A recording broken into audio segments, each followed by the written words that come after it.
sih tantangan terbesar regulasi fintech di Indonesia? Dimulai dari ini ya. Baik, terima kasih. Jadi, menurut aku tantangan terbesar dari regulasi fintech di Indonesia yang pertama yaitu adalah menjaga keseimbangan antara inovasi dan juga perlindungan konsumen.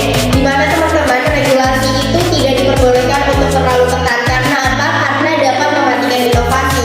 Dan juga regulasi itu tidak diperbolehkan untuk terlalu longgar karena jangan sampai karena adanya regulasi yang terlalu longgar itu dapat merugikan masyarakat. Oke, kalau dari aku gimana? Buatku tantangannya itu ada di edukasi pengguna. Jadi banyak pengguna fintech itu bukan hanya sekedar penggunaan teknologinya saja yang salah, melainkan cara penggunaannya. Jadi menurutku itu edukasi bukan hanya sekedar edukasi, melainkan literasi.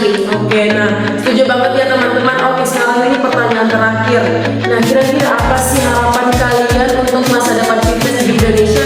Nah, dimulai dari ini lagi. Oke, baik. Harapanku untuk vintage di Indonesia yaitu semoga kedepannya vintage dapat menjadi pemerataan ekonomi. Nah, dalam artian ini bukan pemerataan ekonomi untuk orang-orang kota saja, tetapi juga bisa membantu UMKM-UMKM sekitar, termasuk juga masyarakat yang ada di desa. Nah, kalau dari aku gimana?